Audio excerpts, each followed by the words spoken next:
I'm Darren with Akshon Esports, and this is Akshon Recap, the show where we highlight various stories ongoing within the esports community. Many in the Overwatch community have been demanding this for a while, and now it finally happened. Kyky is out of the Dallas Fuel. There has been so much outcry for the Fuel to bench Kyky, and the drama with him mismanaged players, hiding information about Rascal's willingness to practice, and failing to unify the raw talent of the Fuel into a top tier team that fans have wanted to see for so long. The situation has gotten so out of hand, it became a meme to just blame him as the source of the team's failure, because honestly, we can never forget the disastrous choice to put Taimu onto Winston and expect things to go well. Kyky served as the head coach for the Dallas Fuel in the inaugural season of the Overwatch League, and previously coached the Team MV roster in Overwatch Contenders and Apex. He was on top of things during the team's glory days, but many fingers have pointed to him for failing to be on par with other Overwatch League coaches like Tyrong, Ryder, and Kirby, with there even have been talk of some members of Dallas losing faith in Kyky's abilities during Stage 2.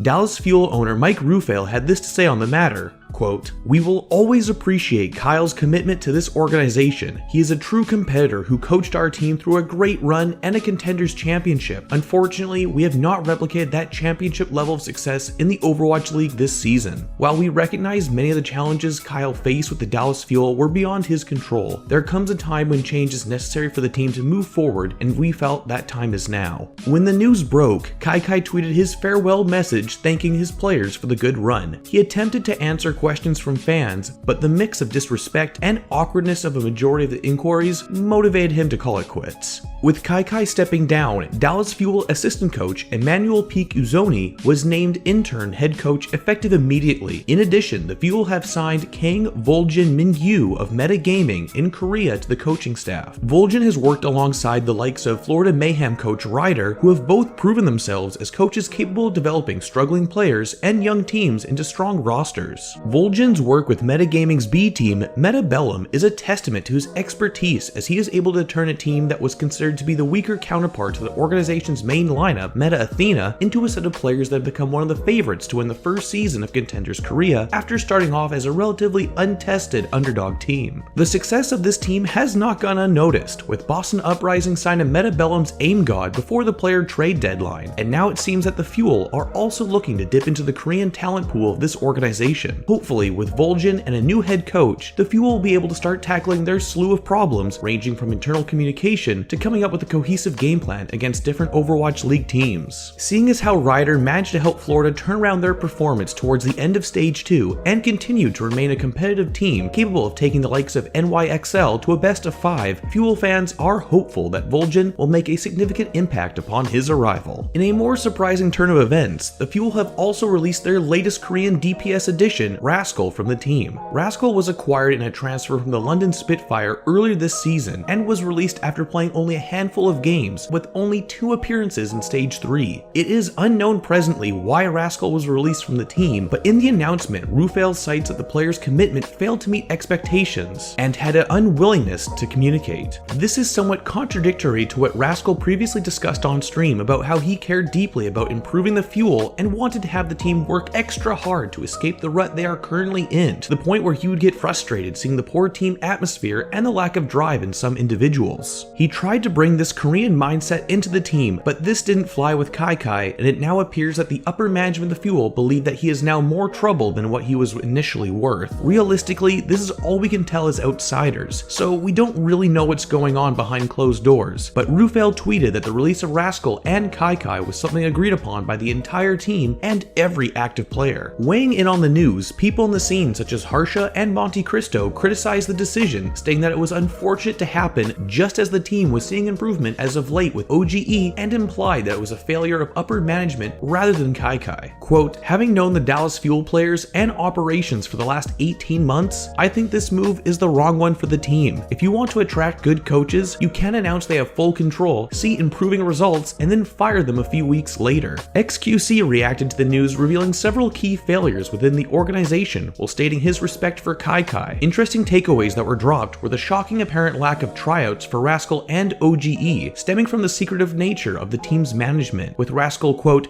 "baby raging" at the team signing OGE without his knowledge, and the overall lack of preparation heading into a match and easily tilting. I just feel like the way they deal with things is a little like old school. not old school, just too secretive, man, right? Like, yes, I did talk to Mike a bunch of times, right? But a lot of players were in the dark, and it's like, dude, I feel a certain way. Like, I feel like I'm misused, or I'm worth a shot, or I'm this and I'm that, and these discussions wouldn't happen that often. Where some players could say, listen, man, I'm spectating in 8 hours a day, and I think I can offer better, whatever, or I can offer feedback and whatnot, right? But it just seemed like it was all like bricked, you know? Everyone was convinced of how they played, and they were convinced of who they were going to play and why and how, and it was all like just bricked.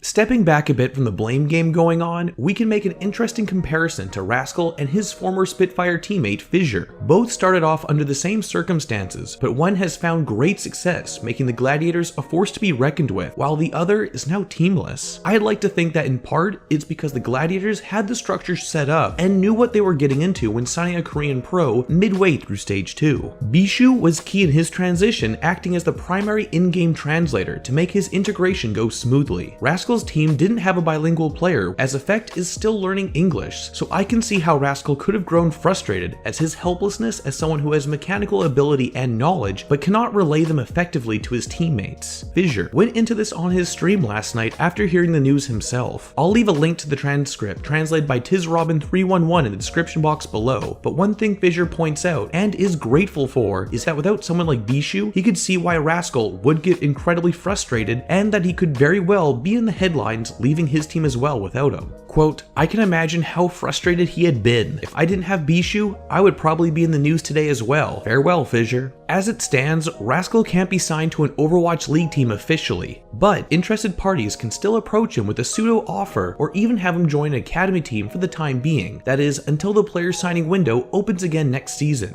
Rascal is an excellent Genji player, but what makes him valuable to any team in need of some DPS power is his wealth of LAN experience, competing, and nearly winning Apex, in addition to his time in an intensive team environment from being on Kongdu, Spitfire, and now more recently the Fuel. Considering how few players there are in the market with that type of resume, he shouldn't have trouble finding a new Overwatch League team, especially knowing that new franchises will be joining Season 2.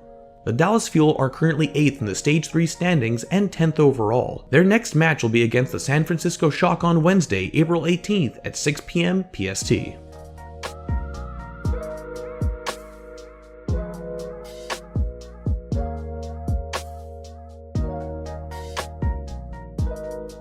As always, thank you for watching, and be sure to like and share this video as it really helps us out a lot. And if you want to stay up to date with all of our latest releases, be sure to subscribe and hit that bell to stay notified. Otherwise, this has been Darren from Akshon Esports, and we'll see you in the next one.